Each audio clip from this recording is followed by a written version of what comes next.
Welcome to episode 5 of the Zach Ratliff Show. I'm Zach Ratliff. Thanks for joining me. Thanks for being a part of this. I want to give a quick thank you to our sponsor, Church on the Rock, Texarkana. That's churchontherock.org.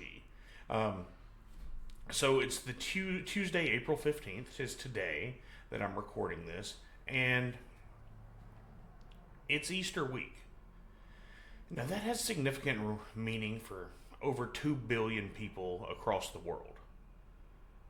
But it has different meaning for me. And I'm going to kind of get into that, and then we'll get into the, the news of the day and kind of what's going on around the country and around the world. So it doesn't always line up. As you know, Easter fluctuates where it is on our calendar.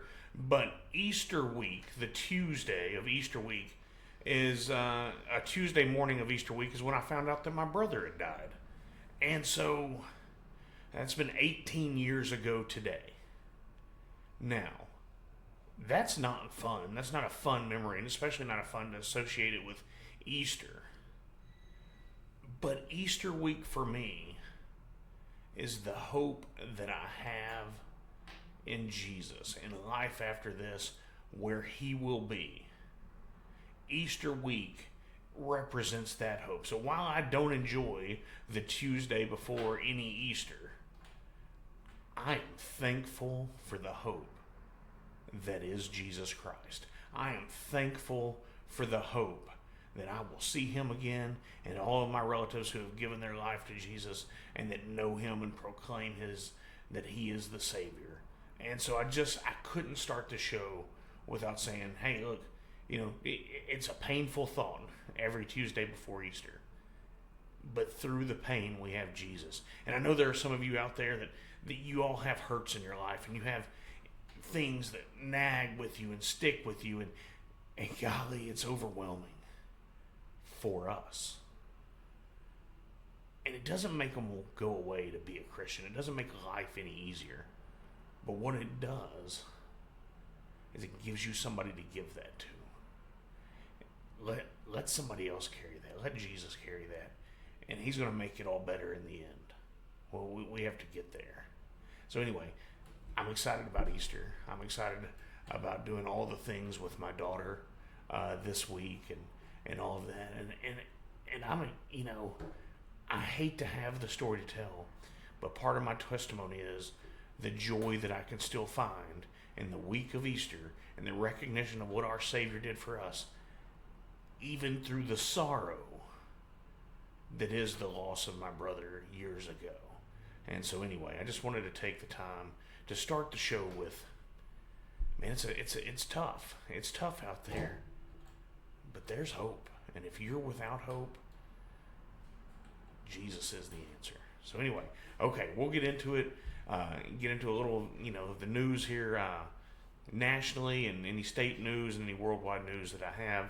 And, we'll get out of here. So let's see. The first thing I have is from thefederalist.com.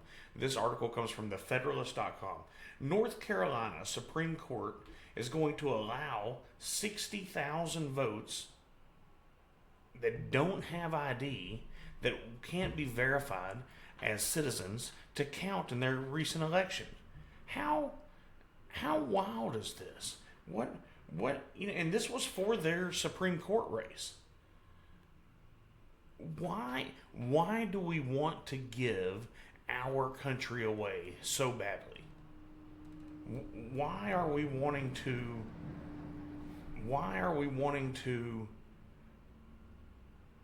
let that go? I just don't understand it. It just makes zero sense to me. I love this country. I love everything this country has going on. We've got some stuff we need to work on. But golly, we're blessed by God to be here. Why would we give it away to people that don't represent our values and our traditions and our way of life? It just makes zero sense. And I just can't understand it for the life of me, of what's going on. So anyway, that's what's going on in North Carolina. And if you go to X.com, Rapid Response 47, Representative Laura Friedman, a Democrat from California, admits that House Democrats are meeting every single week behind the scenes with left-wing attorneys general to employ lawfare against Donald Trump. Not only did the Democrats not learn from the last election, they're doubling down. We're too stupid to know what we voted for. We're too stupid to understand the country. We're too stupid to realize what we've done. So they're going to fix it through the courts. We're too stupid to govern ourselves. We need a strong man. We need a strong party just to run it and tell us, just to make our lives better. That's how these people look at us.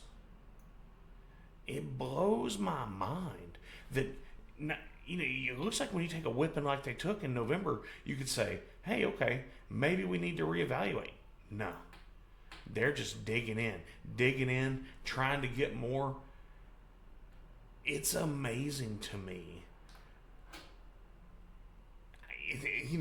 Parts of, and I guess it's that way on the right too, parts of what they believe are almost a religion, are almost their idol. And right now it's, we can't allow Donald Trump to do anything. We have to stop him at all costs. But why?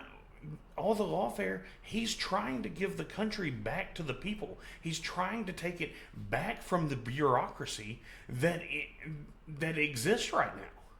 And maybe that's the problem. Maybe that is the problem. Maybe it's that by taking away the power, and here's the deal.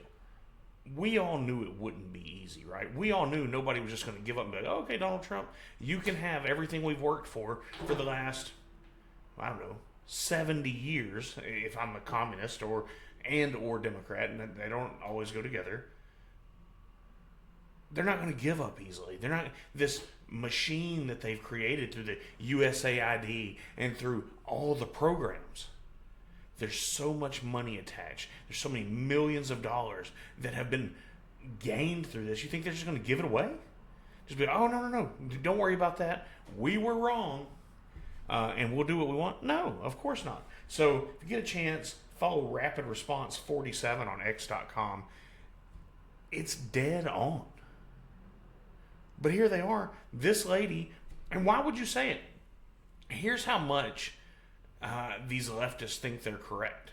They're going to come out and say it, but they're not used to having a media source that will report it. That's the thing. They've always said it.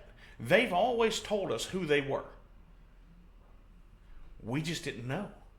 We didn't have anybody besides the mainstream media that would tell us what was going on. So they could say it that way, anybody inside the circle understood. But now, and once again, I say this all the time, I'm so thankful that Elon Musk bought the X platform, bought the Twitter platform and turned it to X. That being said, he's not our savior. He's not going to save us all. At some point, we will disagree with him. But right now, he's for free speech. And that's what we need. And that's the greatness of the First Amendment. Our founders saw that we were going to need to be able to communicate freely. And then once our media turned against us, it was a problem. Now we're freeing that back up. So, of course, they're going to try to tie that up. Of course, they're going to try to take down X and sue anybody that speaks out. That's where we are. That's what's happening day in and day out. So anyway, I'm glad these people are telling us who they are. We have to do our job as concerned citizens and let other people know, hey, they're telling you who they are. Just like a couple episodes ago, I read out the 43 plans of communism. They've all happened. They're very honest about who they are when they don't think we're ever going to know. They being the political elite and primarily the left, but not only the left. Because a lot of these Republicans, are often called rhinos, but, I'll say half of them are Democrats. Anyway, goodness. So then here's this from Yahoo.com. China is accusing the U.S. of launching advanced cyber attacks against their government. Good. I don't see a problem with this at all. I hope we are. Because they're doing it to us. They're infiltrating our stuff. Half the, I mean, not half. I don't have a number. Half is just an exaggeration. But a lot of the equipment that comes in from China, has their technology on it that we consume, that we make. Yeah, we better be attacking. They're at war with us. We don't understand that we're at war with them. And not a hot war, but a technology war, a monetary war. All of these things, it's what's going on. So I don't feel bad for an article saying, hey, we're conducting cyber attacks against the Chinese government or China. Good. I hope we're winning. I hope our technology stays on top. I'm not against this. And anybody else we have a problem with, I hope we're doing it to them too. And I hope we have our defenses in such a way that they can penetrate our defenses. Anyway, there's that. Now, this is interesting, and this is on NBCNews.com. And I'm surprised that they will publish this article. But NBCNews.com, polling shows a growing number of Republicans identify with the MAGA movement. What? Who would have ever thought? Because that's been the thing. Oh, well, they're Republicans, but we're not those MAGA Republicans. We're not the crazies. Well, we're not crazy. I support an America agenda. A better country for not only me, but for you and for my family and for your family and my daughter and her daughter. I want our country to be great. I want our country to succeed. I want them to know what it was like, when I was growing up. Ride your bike in the street, all the things. Whatever traditional America is, that's what I want it to be. So, yeah, now that Republicans are seeing the actual policies Donald Trump is attempting to put into place, and that they're not backing down, that the Trump administration isn't backing down, I'm not surprised people are joining. In my mind, people want to be part of a winning culture. They want to be part of a winning team. I had the luxury in high school to be part of a winning state championship football team. And everybody wanted to be that. And of course, me and those guys we're all still brothers to this day. But we all wanted to be part of that. Everybody wants to have something to do with a winner. Well, as Donald Trump stacks up the wins, more and more people. Now, here's what we need. We need the Republicans in Congress to have enough of a backbone to stick with him. That's the problem. Half these Republicans are only with us when we don't need them. Half of them will stab us in the back because they believe the media lie. And the media, oh, we're with you, and they'll stab them in the back. We need the Republicans to stay with us. Hey, MAGA's gaining Republican control. And this is good. Kind of out with the old guard. I'm not saying everything the Republican Party stands for is bad. I'm saying we need fresh people in that can say, we have the backbone. We're going to do what we say we're going to do. We're going to believe the things we say. And if we don't believe it, we're not going to say it. And we're just going to call it like it is. If we can have that, now look, obviously nobody invites me to the meetings. I don't know. And I'm sure, and I'm not against the making deals in Washington to an extent. You have to give a little to get a little. I understand all that. But you can at least have the conviction to say, here's what I believe. Here's why I can either back this or not back this. Here's why I'm for Trump, or here's why I'm not for. For that matter, one of our local politicians here, he and I don't agree on a couple of things, but he'll say, hey, if I will come in and talk to you about these things. And he does. And so I have the utmost respect for the guy, besides the fact that he's a nice guy, because he will say, hey, I don't agree with that. We're going to disagree here. Good. Just tell me where you are. I can make up my mind on everything else. I'm no idiot. I just need to know where you stand. I just need to know where you go. So to see traditional Republicans coming to the MAGA camp, that's good. Now, what we can't allow is the MAGA camp to be co-opted by some radicals or by some crazies, and then all of us look stupid. We have to make sure we're staying true to our message and to what we believe and to the betterment of the country. Hopefully, from a godly, principled mindset. Now, I say that. I'm not perfect. I don't hold myself up as perfect. I messed up yesterday, I'll mess up today, and I'll mess up tomorrow. But at least let that try to be your mindset. Let that try to be where you are. So I'm glad to see. I'm glad to see this coming. I'm glad to see this happening. It's amazing. I'm for it. All right. Now, the last major story I have is AP News. No, is it? Yeah, APnews.com. The U.S. has sent another aircraft carrier into the Mideast waters ahead of talking to Iran about the nuclear talks. This is a big deal. You know, I am not for war.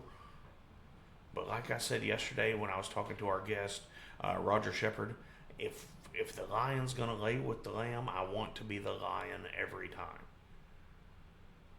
We have the strongest military in the world.